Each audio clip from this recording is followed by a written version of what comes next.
King Midas's Golden Curse. A Greek myth retold.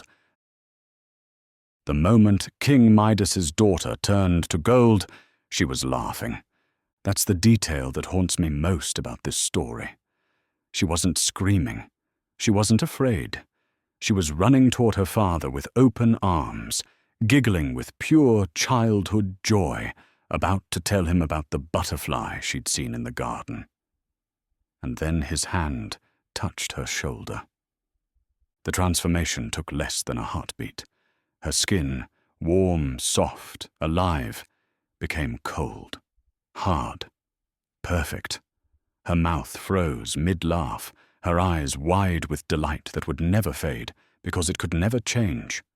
She became a statue of pure gold, more valuable than anything in his treasury, more beautiful than any sculpture ever created.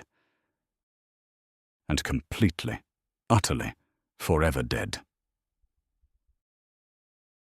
This is the story of King Midas, but it's not the story you think you know. This isn't a tale about greed, though greed is certainly here.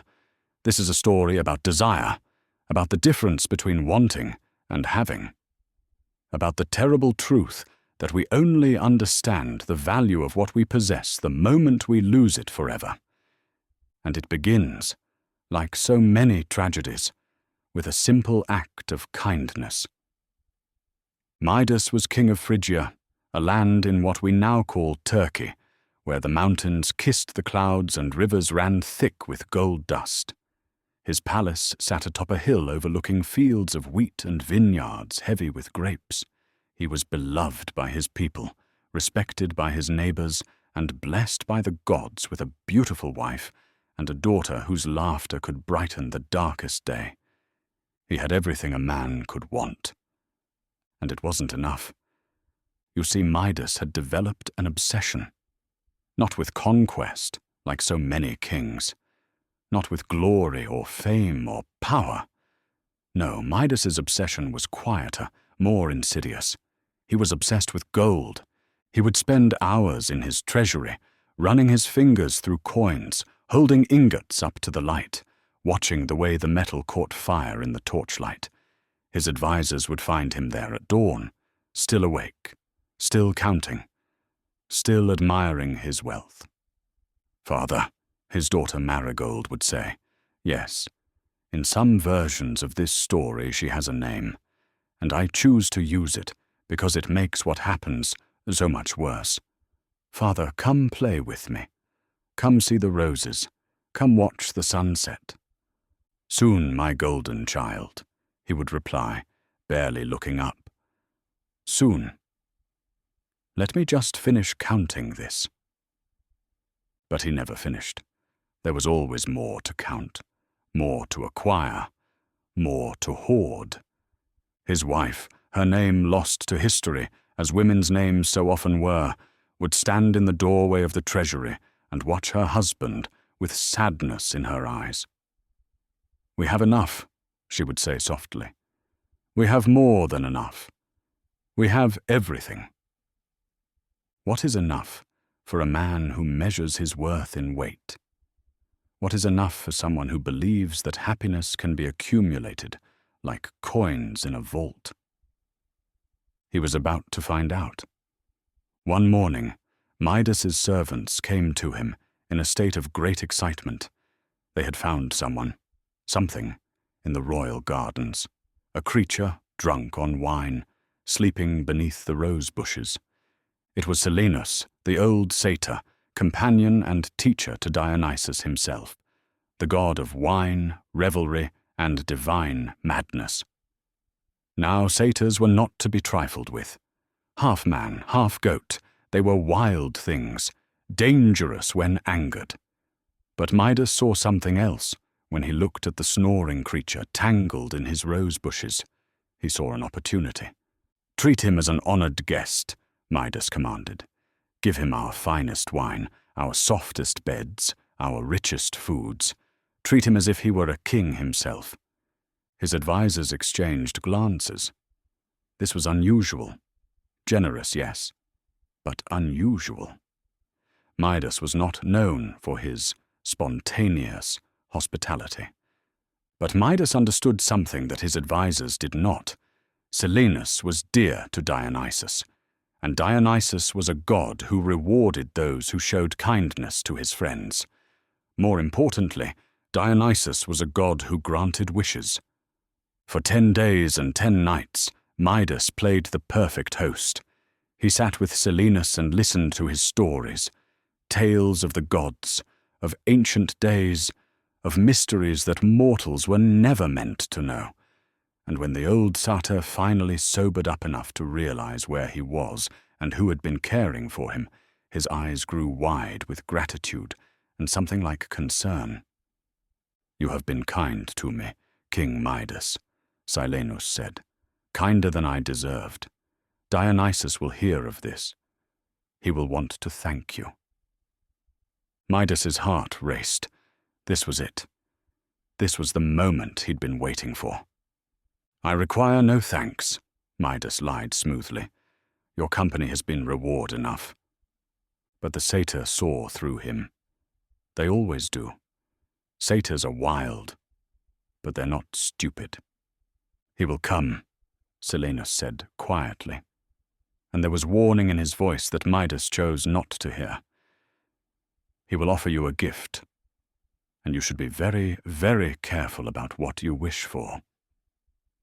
Dionysus appeared that very evening, materializing in the throne room in a shower of grapevines and the scent of wine. He was beautiful in the way that gods are beautiful.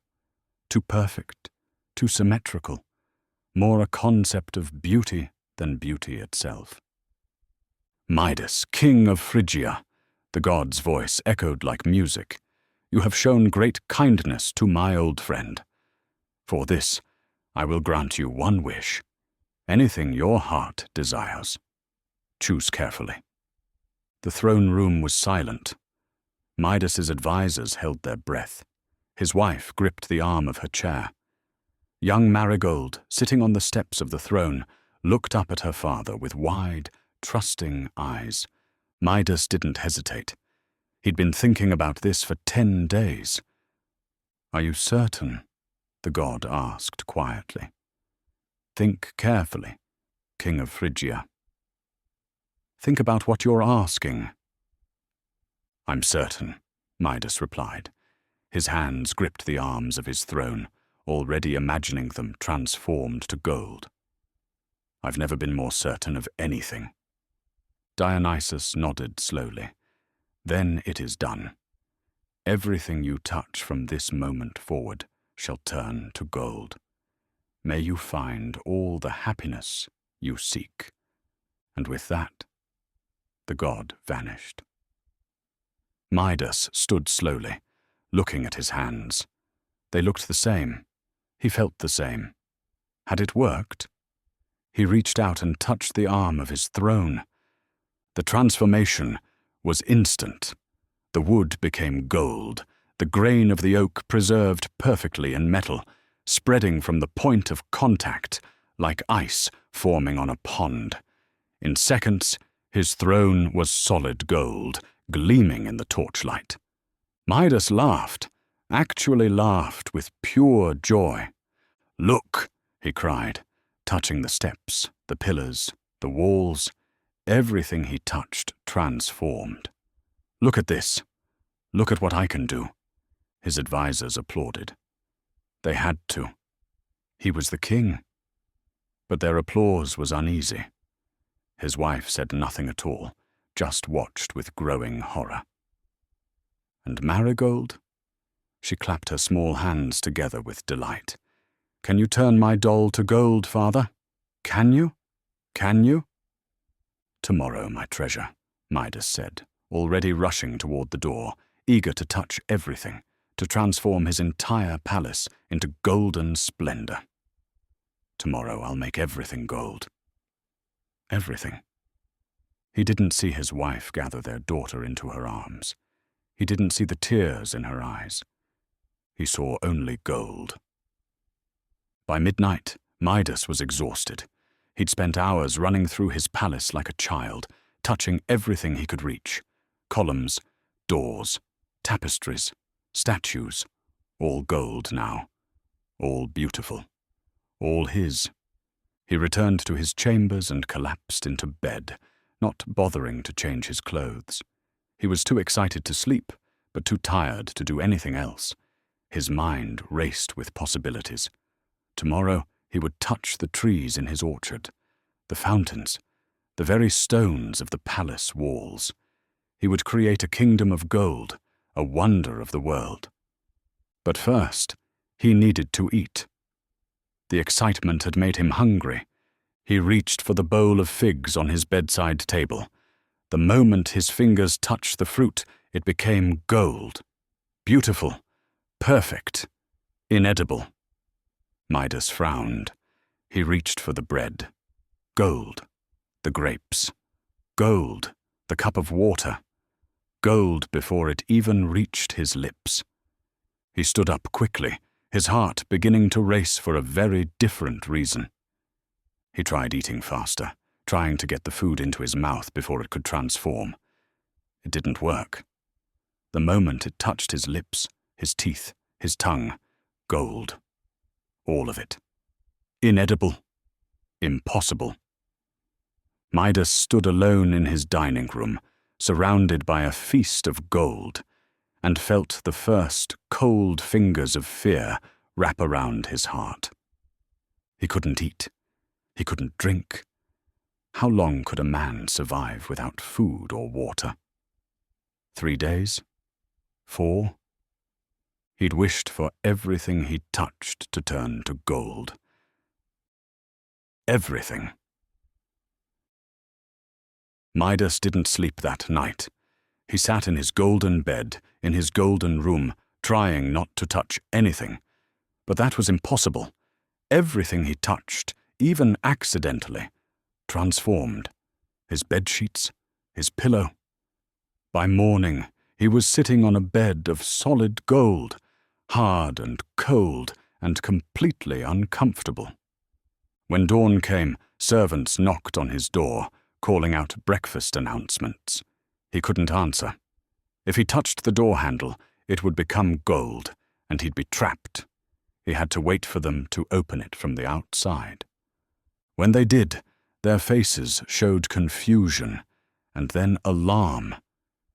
The king looked terrible, pale, exhausted, frightened. "Your Majesty, are you unwell?"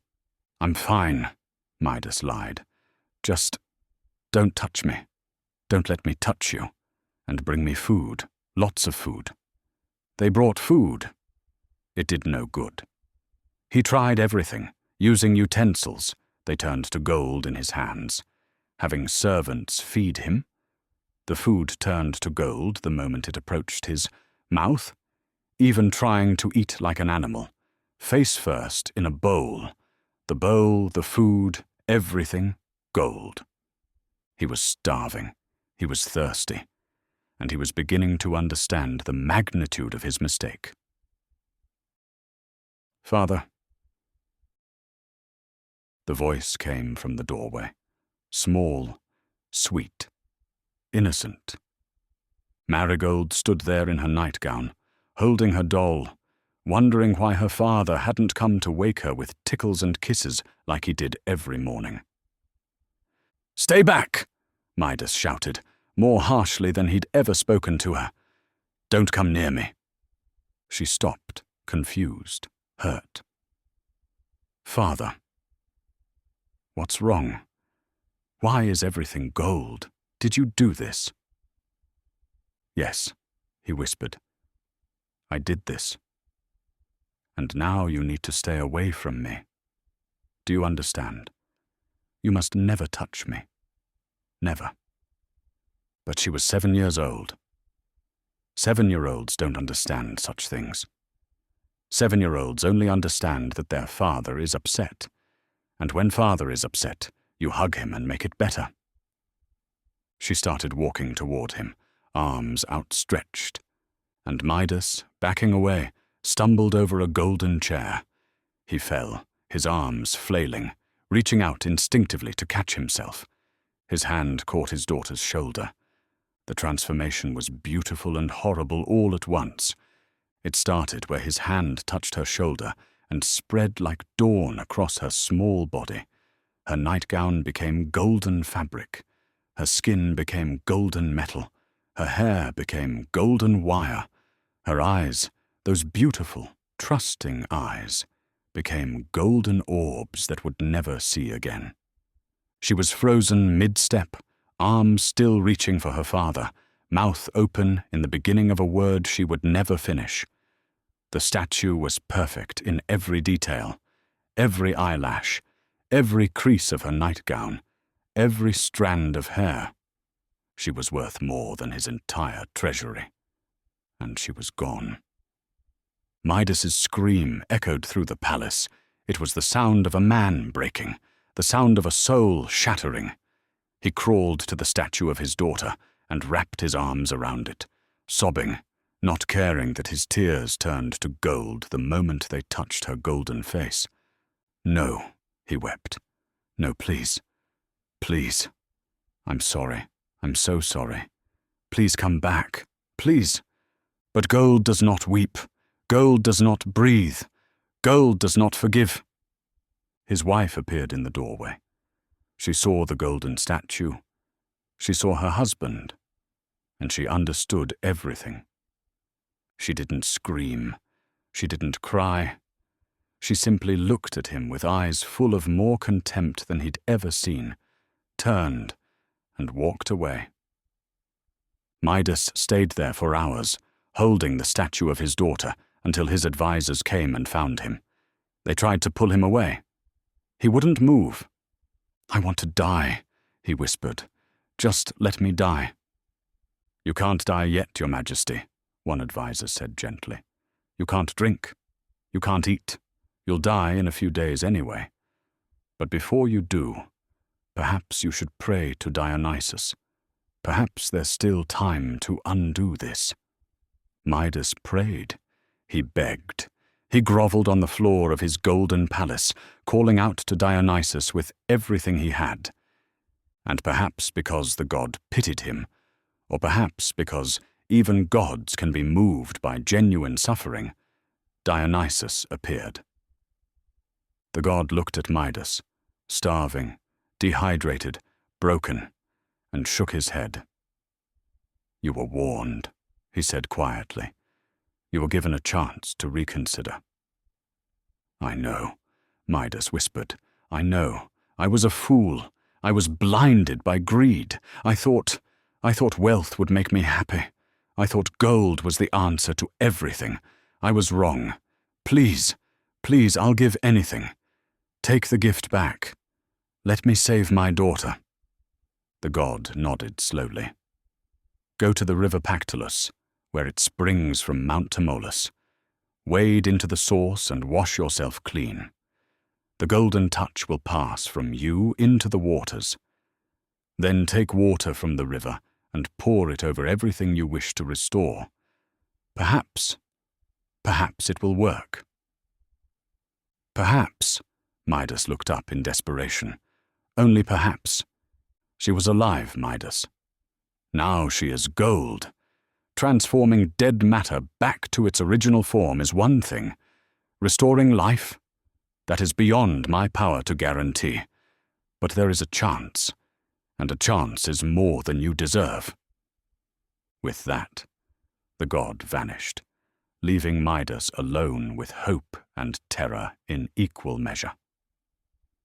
Midas ran from his palace through streets of gold, past golden trees and golden flowers, out to the countryside where things were still real, still alive, still beautiful in ways that had nothing to do with wealth. He ran for hours until he reached the river Pactolus, that clear stream that wound down from the mountains. And there, at its source, where the water sprang cold and pure from the earth, he waded in. The cold was shocking. After days of touching nothing but gold, the feeling of water, wet, cold, real, almost made him weep again. He dunked himself completely, washing his hands, his arms, his face, praying to every god he could name. When he emerged and touched the grass on the bank, it remained grass. Green, soft, alive. The curse was gone. He filled every jar, every vessel he could find with river water, and ran back to his palace. His servants, seeing him coming, shouted in alarm. The king, bedraggled, soaking wet, carrying jugs of water like a common servant. He burst into the palace and ran straight to the room where the golden statue of his daughter stood. His wife was there, sitting beside the statue, holding its golden hand, singing lullabies to metal that couldn't hear. "Move back," Midas said, breathlessly. She looked at him with dead eyes. "What are you going to do?" "Save her. Save her, or die trying." He poured the water over the golden statue. For a moment, nothing happened. And then, slowly, so slowly, color began to return. Gold faded to skin. Metal softened to flesh. Hair became hair again, not wire.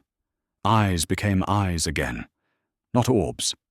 Marigold gasped, a huge, desperate breath like someone surfacing from deep water.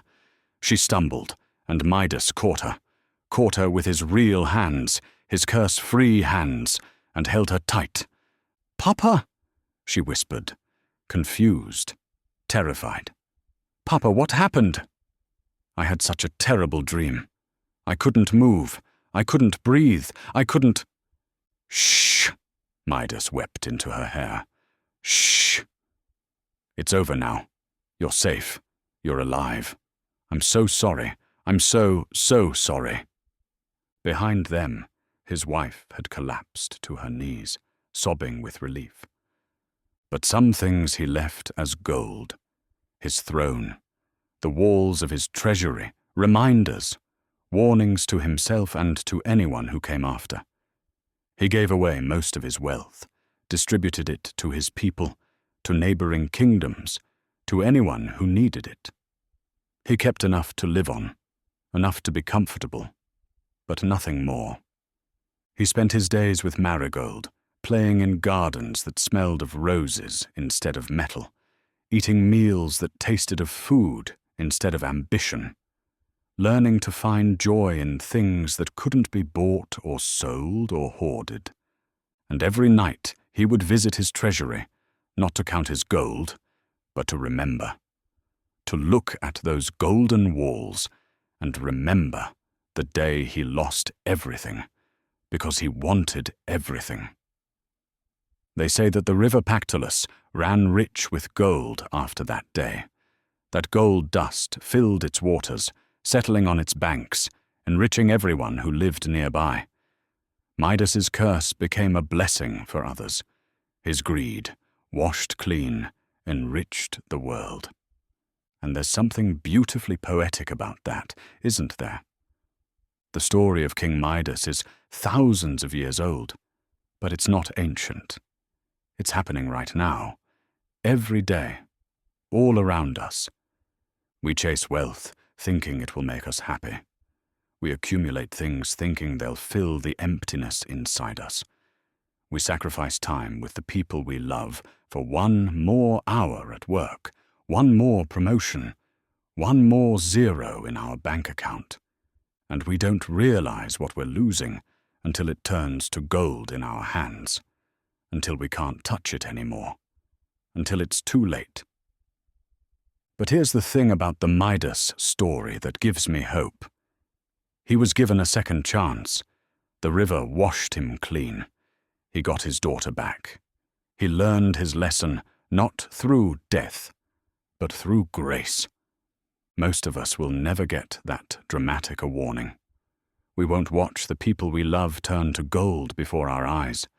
The transformation is slower, subtler. We just look up one day and realize our children have grown up while we were working. Our friends have moved on while we were climbing. Our lives have passed while we were accumulating. So here's my question for you. What's your gold? What are you chasing at the expense of everything else? What are you touching that's dying in your hands while you convince yourself you're making it more valuable? And more importantly, do you have the courage to walk to the river? To wash yourself clean? To choose what actually matters before it's too late? Because the truth is, we all have a golden touch. We all transform the world around us with our choices, our priorities, our obsessions. The only question is whether what we're creating is alive or just shiny. Midas learned that the most valuable things in life, love, time, presence, joy, can't be hoarded in a treasury. They only exist in the touching, in the moment, in the connection between one beating heart and another. You can't put a price on your daughter's laughter. You can't measure in gold the weight of your spouse's hand in yours. You can't buy back the moments you missed while you were making money to buy things you didn't need. The real tragedy isn't that Midas turned his daughter to gold. The real tragedy is that he didn't realize she was already more valuable than gold until the moment he lost her. If you enjoyed this story, hit subscribe down below and we'll see you next time.